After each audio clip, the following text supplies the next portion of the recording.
La intención del gobierno de colocar en venta las acciones de Punta Catalina o una parte de las acciones de Punta Catalina, pues ha generado reacciones especialmente en partidos de la oposición y sobre ello habló José Ignacio Paliza, el presidente del Partido Revolucionario Moderno, que ha dicho que se requiere una mayor transparencia por parte del gobierno en la operación que se pretende hacer con la venta de acciones de Punta Catalina.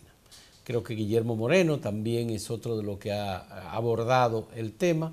Y en el sector privado pues hay expectativas de qué es lo que piensa hacer el gobierno con la venta de las acciones de Punta Catalina. Ya se habla de la participación de esta compañía Guggenheim Security, que sería la responsable de organizar el proceso, orientar o asesorar al gobierno en esta parte, y que se ganaría un 0.9% del valor total. Eso es lo primero que hay que discutir, Fausto. De la venta de las acciones de Punta Catalina. Es que no tenemos la capacidad logística, alguna empresa, alguna firma de abogados, algunos asesores, que yo creo que aquí los hay, para hacer ese tipo de diligencia o de organización. Yo pienso que aquí hay entidades y hay técnicos con esa capacidad y con experiencia. Entonces, ¿por qué hay que contratar a una compañía carísima y darle esa cantidad de dinero? Ya de por sí eso debe explicarse bien. Tal vez hay razones que nos convenzan a todos, sí, pero mientras tanto eso hay que cuestionarlo. Lo otro es que se ha estado hablando mucho, no es de ahora nada más. Yo me asombro que a veces dan como una cosa nueva cuando el ministro de Hacienda dice se va a vender, pero eso se estuvo hablando desde el principio. Cuando se comenzó a construir ese proyecto, hubo iniciativa legislativa, yo no sé si finalmente se aprobaron, de algunos diputados y senadores que decían, bueno, cubriéndonos a futuro, si eso se va a vender, que sea en tales o cuales condiciones, que el Estado nunca pierda la mayoría accionaria, que tal o cual cosa, porque se pensaba que eso iba a ocurrir. Y desde ahí también partían las críticas de mucha gente que decía, no tiene sentido que el Estado se embarque en una inversión de ese volumen si después va a vender esa empresa. Entonces, ¿para qué? ¿Por qué mejor no dejó en una licitación abierta que el sector privado hiciera la inversión, hiciera todo y ya? Bueno, Gustavo, ahí hay muchas dudas que se logre una participación efectiva del sector privado. Sobre todo, fíjate, el contrato se inicia, Gustavo, con un acuerdo entre el Estado Dominicano y los propietarios de los terrenos. Entonces, el Punta Catalina y el Estado no son propietarios de los terrenos. Van a vender acciones de una compañía que se está estableciendo en terrenos que no son propios. Bueno, eso es ya en primer lugar. Si yo fuera dueño del solar, yo pondría mis condiciones. Tú sabes. Entonces, diciendo, bueno, ¿con qué cuento yo? ¿Cuál es la garantía de que quien va a invertir también va a respetar ese contrato que yo he firmado? Luego, ¿qué va a pasar jurídicamente con una compañía como la de Punta Catalina, construida por el Estado, que es el que se supone va a comprar la energía eléctrica o va a colocar la energía eléctrica, que es el negocio del que se supone que hay muchos interesados en participar de ese negocio para vendérsela a instituciones del propio Estado, que son las redes de distribución o las EDES, como se les conoce? Parece que la transmisión va a quedar en manos del Estado, pero hay un elemento de conversación en sectores vinculados al tema eléctrico de que al parecer el próximo paso, además de la venta de esas acciones de Punta Catalina que el Estado va a dar, es volver a privatizar las distribuidoras. Luego, y quizá esta vez por completo. Luego, ¿cómo se va a lograr que Punta Catalina genere ganancias si el Estado lo que ha prometido es bajar el precio de la energía eléctrica luego de la puesta en operación de Punta Catalina? ¿Vale decir que Punta Catalina va a generar energía más barata pero, que la que se compra? No, pero eso sí es así, porque es que el carbón es mucho más barato, por ejemplo, que los derivados directos de petróleo. Es así. Esa fue la razón fundamental por la cual se eligió hacer una planta que operara con carbón. Pese a toda la crítica ambiental y toda la cosa. ¿Cuál es el margen de ganancia entonces? No, eso ya tendría que establecerse. Pero obviamente, de punto de partida, tiene que ser más barato, Ya. porque entonces no tendría ninguna razón de ser. Saldría más cara la sal que el chivo. Donald Guerrero, el ministro de Hacienda, ha dado declaraciones en respuesta a algunas de las críticas que se han hecho desde ayer, cuando él hizo el anuncio de la selección de una compañía para asesorar al Estado. Y él dice, bueno, esto va a generar más transparencia, esto conviene al Estado, conviene al sector privado y conviene a la sociedad, que el país Contrate a una compañía extranjera. una compañía Pero y se pongan en venta. Pero antes contrató a otra parte de las compañía para acciones. esa supuesta licitación de construcción de Punta Catalina y ahí no hubo nada de transparencia. Bueno, ya esa es otra compañía que nunca quiso dar la cara frente a los investigadores, ni frente al Ministerio Público, ni frente a nadie. Bueno, porque no se le pidió. Sí se le pidió, sí se le pidió. Entonces y se olvidaron de todo, es decir, ellos no recordaban absolutamente nada. Sí, pero el Ministerio Público de verdad le pidió, le requirió legalmente cómo debía hacerlo, o simplemente fue un deseo lanzado al aire. Gustavo, recuérdate que fue Jean Alain Rodríguez que dijo que él había hecho la investigación. Uno tiene que creerle a Jean Alain Rodríguez. ¿Tú le crees? No, tú estás chistoso comenzando el año. Entonces, es una situación de verdad extraña que ahora nosotros tengamos aparentemente a gente con una bolsa de dinero disponible para invertirla en Punta Catalina. Bueno, el caso es que a mí no me convence el argumento de que se tenga que traer una compañía que puede ser todo lo prestigiosa que sea para hacer esa licitación. Por ejemplo, el gobierno decidió una cosa que se pensaba para muchos que era imposible y hubo una gran pugna cuando decidió que la Barry debía discutir con el gobierno el contrato. Sí. Y mucha gente decía, eso no se va a poder. Y ahí trabajaron economistas, técnicos dominicanos, se fajaron con eso, discutieron con los de Barry y aquí y lograron un acuerdo. Y eso no requirió que contrataran una gente de consejo que dónde. Yeah. Y en muchísimas cosas más se han logrado acuerdos beneficiosos para el Estado o viables y no hay que contratar a ningún técnico de la NASA. Yeah. Bueno, tú sabes que hay un lema que dice República Dominicana inagotable. Bueno, pero entonces eso no es dominicano. No, pero los fondos de República Dominicana son inagotables. Y en el caso eléctrico, el gobierno tiene una urgencia importantísima, muy grande en dar algo de transparencia y de honestidad en el manejo del proyecto. Como decía Milton Morrison, la inversión en la historia de República Dominicana más grande hecha por el Estado Dominicano, Gustavo, la construcción de estas dos plantas de Punta Catalina. Echemos a un lado los cuestionamientos ecológicos. Sí, que no terminan todavía eso no termina. No, eso no termina. Se ha prometido que este año, que el otro año. Se entiende y es parte de la deuda del Estado dominicano, los 708 millones de dólares que está reclamando que hubo un acuerdo, el consorcio Odebrecht Tecnimón Estrella. Hubo un acuerdo, se buscaron unos 300 millones, pero todo eso está pendiente. O sea, eso va a salir. No, pero eso es un fondo como un fideicomiso, algo así. Sí, pero eso está ahí. O sea, eso no es que no se va a cobrar ese dinero. Vamos a ver cómo termina todo eso. Lo que llama la atención y ojalá que alguien lo explique es por qué se ha excluido a Rubén Jiménez Bichara de este proceso de licitación y es Donald Guerrero, ministro de Hacienda, el que está al frente de la negociación. ¿Pero lo excluyeron o es que él no tiene el protagonismo? No sé, pero ellos son los constructores y son los dueños de Punta Catalina hasta ahora. No se ha dicho jamás que sea el Ministerio de Hacienda. Bueno, pero Hacienda es la dueña de todo lo que tiene que ver con los recursos del Estado. No la dueña, la gestora, la que debe liderar todo eso. Ya. Vamos a ver. Bien, hacemos una pausa.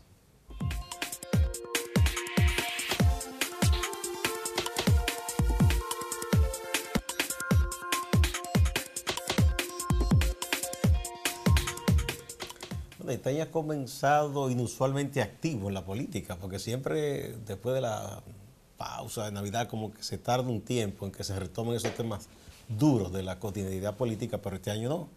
Ha comenzado y de inmediato en todos los círculos políticos están los comentarios de que el proyecto de repostulación para la reelección de Danilo está montado.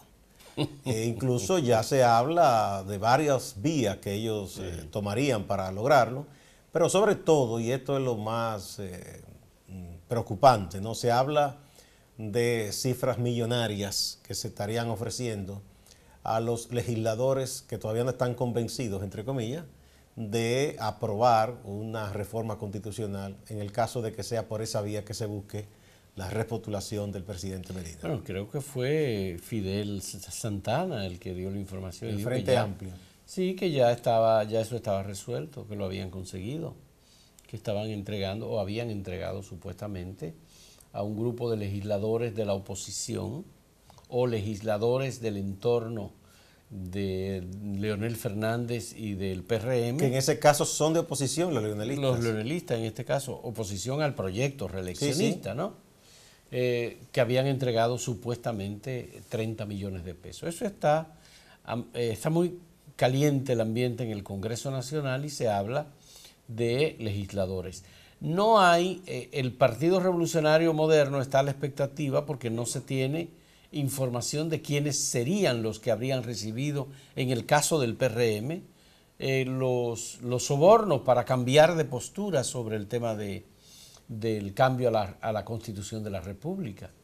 Pero ellos están a la expectativa a ver cuando se plantee el tema en el Congreso para identificar quiénes serían. Lo que habrían cambiado de cambiaron de punto de vista. Sí, claro. Bueno, pero eso es. Y tendrían que ser tanto del PRM como tal, porque ellos tienen la mayoría, no, los un abanico. Los de Leonel son 30 y tanto, ¿verdad? Que se han mantenido aparentemente. Supuestamente, ¿verdad? De eso una gran parte van a ser convencidos, entre comillas.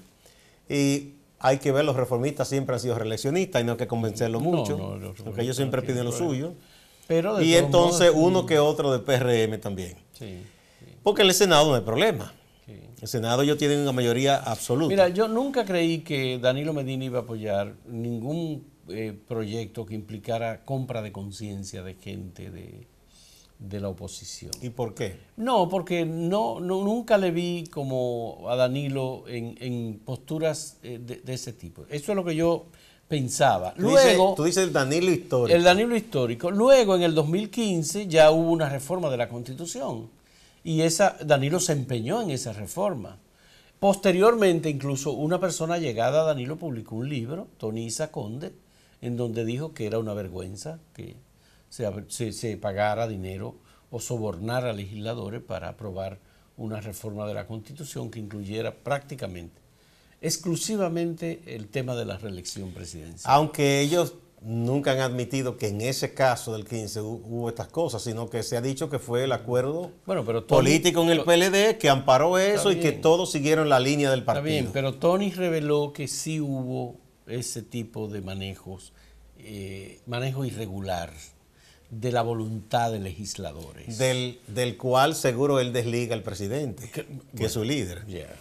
Entonces, que ahora vuelvan a hacer lo mismo, a mí me parece insólito. Por eso yo todavía no estoy de ninguna manera convencido. No de que vayan a comprar legisladores, porque me parece que eso no es posible. Y si lo hacen debe ser en contra de la voluntad, digo yo, como voluntad de Danilo Medina. Ah, tú dices que él no lo aprobaría. Que él no aprobaría eso. Bueno, todo el mundo sabe cómo aquí se hizo la reforma cuando Hipólito, y la gente del entorno más cercano a Hipólito sabe que Hipólito no se metió en eso. Ahora, hubo gente de él que sí hizo esas diligencias.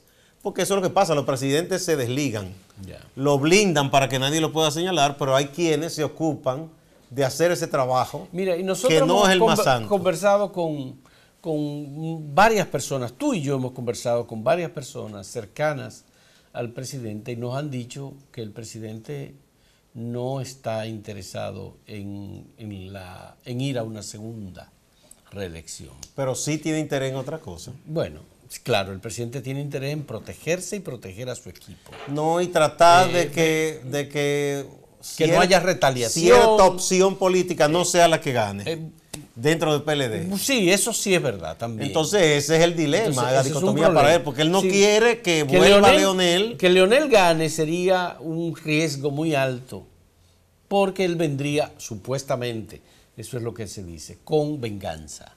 Y si no él, alguno de los suyos, bueno, que son muy beligerantes. Es una situación muy difícil porque el presidente no ha llegado marzo. Estamos en enero todavía. Y Danilo dijo que era marzo, pero creo que después es un poco más después de marzo. No, hay gente que está diciendo lo contrario, que ellos quieren adelantar el asunto. Que ellos quieren adelantar. Sí, no quieren dejar que se desarrollen ciertos acontecimientos. Yo todavía no creo que se vaya a someter un proyecto de reforma de la Constitución que tenga el apoyo de Danilo Medina. Sería la primera vez en la historia de República Dominicana que un presidente de la República intenta reformar o reforma 2 veces la Constitución por su propio proyecto reeleccionista. Tú sabes cómo es la política. Él no va a asumir esa culpa histórica, porque le va a decir, bueno, yo no estaba buscando esto, pero hay un clamor de mi gente como y la decía población me Balaguer, apoya. Como hacía Balaguer. Exacto, yo no me puedo negar. Yo no me puedo negar. Es mi responsabilidad, yo tengo que hacer. Hasta Trujillo en un discurso dijo eso, como que él no buscó nunca el poder, que fue que la gente se fijó en él y lo llevó. Porque hay una especie de transformación de la realidad y la individualidad en quien gobierna. Yo no sé cómo es la cosa. No sé. Crean otra realidad. Bueno, sí, claro, eso está por ahí. Hay otra cosa también que creo importante en el ámbito de lo electoral. Varios partidos que no son de los más grandes han planteado algo. Y es que se les permita acudir a un proceso de elección de candidatos de manera conjunta. Yeah. Eso está en manos de la Junta, esa decisión. Sí.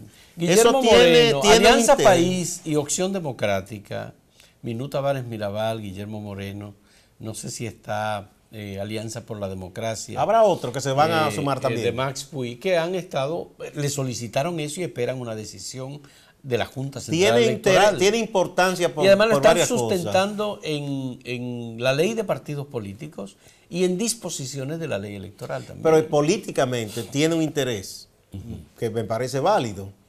Como la primaria, los partidos todos la van a aprovechar, los resultados, reales o no, para su propaganda.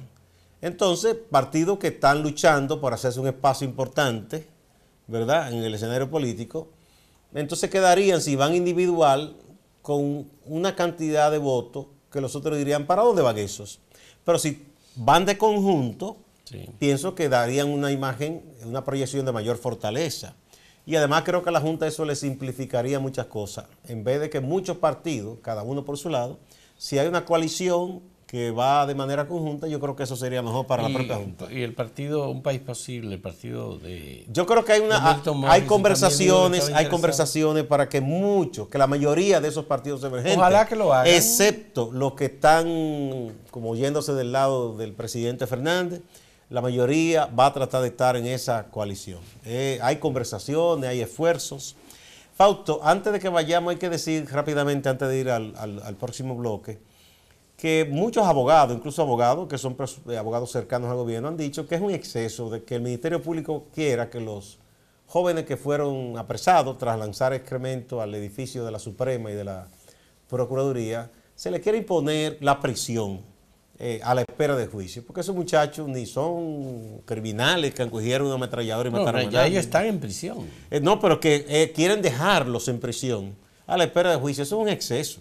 Aquí hay gente que se ha robado miles de millones, le han dado la libertad condicional o ponen a esperar juicio en su casa. Otros que han matado gente y de todo. Entonces, eso es cebarse contra estos muchachos. Que a usted le puede gustar o no lo que ellos hicieron como protesta, pero es un exceso. ¿Por qué hay que mantenerlos en prisión? Que lo dejen en su casa a la espera de juicio y quizá lo condenen a cualquier sanción, pero no que lo mantengan en prisión. Mira, se puede decir que es un delito flagrante el que ellos cometieron el día del Poder Judicial. Pero eso es menor. Y que le afearon el día del Poder Judicial a Mariano Germán. Pero ellos ni se enteraron ahí adentro de eso. Sí, se enteraron.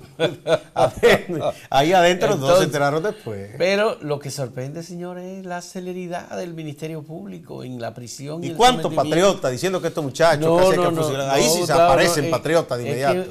De verdad que uno quisiera ver un Ministerio Público así en muchas otras cosas. Claro. Honestamente. En el caso de Brecht, por ejemplo, o en el caso Bahía de las Águilas, por ejemplo, o en el caso Tucano, por ejemplo, uno quiere ver, o en el caso Oizoe, por ejemplo, uno quiere ver al Ministerio Público más, hubo moviéndose una patrulla, la DNCD, que mató a varios infelices vendedores de fruta y no ha pasado nada. Y tomaron a un muchacho en Santiago y le dieron un tiro en la nuca, pese a que se entregó, y el otro joven que se escapó de un hospital, es verdad que él estaba preso por delitos graves, pero él ya no puso resistencia, estaba en el suelo, y ahí mismo lo ejecutaron. ¿Y por qué se anda con tanto paño tibio en esos casos? Entonces estos muchachos que lo que han hecho es una protesta, y cuánta gente hipócrita diciendo que ofendieron los símbolos patrios, bueno, una partida de charlatanes. Vamos a ver qué nos dice el tribunal que va a conocer las medidas de coerción contra esto. Creo que en el día de hoy. No, mañana. Mañana que van a conocer las medidas de coerción. En un momento retornamos.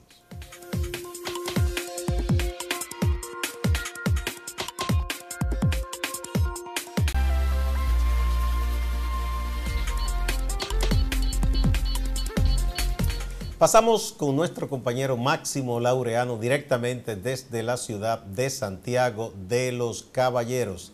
Buenos días, Máximo. Adelante.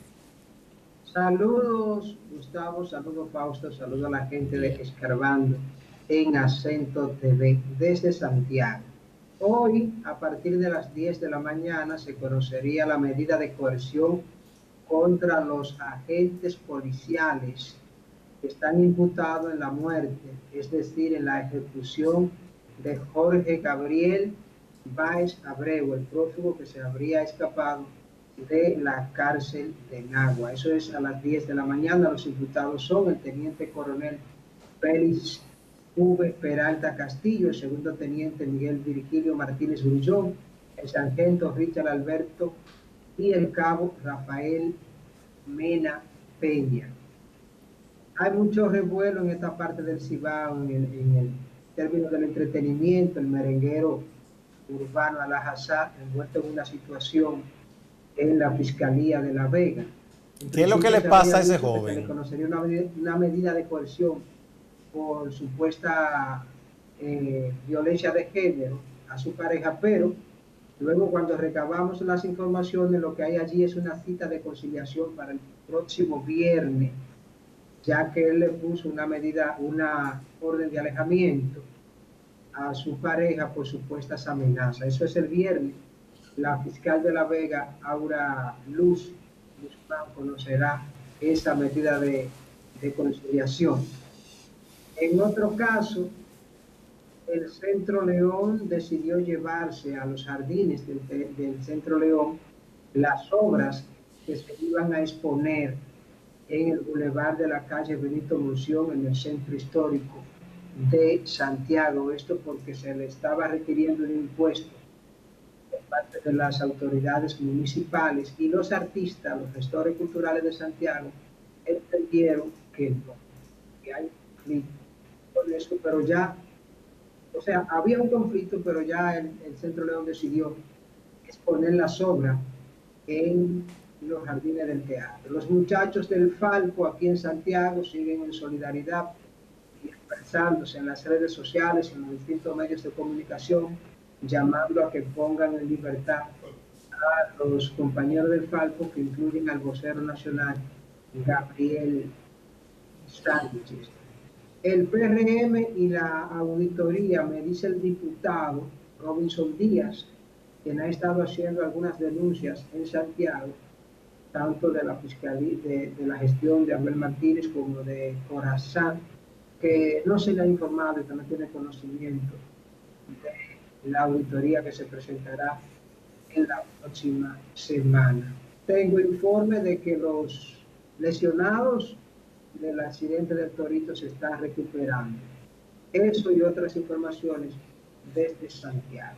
Máximo, me llama la atención lo que ocurrió con los artistas en la exposición en ese casco histórico, que por cierto se ve muy bonita esa calle. Es una calle peatonal, sí. La Benito Monción. Entonces, en el centro eso es lo que entiende uno, enriquece la vida cultural de una ciudad. ¿Por qué la alcaldía de pronto quiere que le paguen como si fuera un puesto de plátano o algo así? Bien, debemos explicar. Son unas 4 obras que son esculturas, son obras grandes, que pertenecen al 27 concurso Eduardo León Jiménez. El Centro León ha querido diversificar, sacar algunas obras a otras áreas de Santiago para dar más oportunidad de que la gente la pueda apreciar. Entonces se coordinó con Casa de Arte y 37 por las Tablas para colocar 2 obras, una dentro de cada institución y 2 en el bulevar de la calle Benito Monción. Pero el ayuntamiento una dependencia del ayuntamiento dijo que había que pagarle 2.000 pesos diarios por recibir las 2 obras en la calle. Y entonces los artistas se regaron y dijeron, no, pero no puede ser. Y esta es la forma de apoyar la cultura, de apoyar el turismo, sobre todo en esta parte. La alcaldía debía pagarle a esas entidades mejor.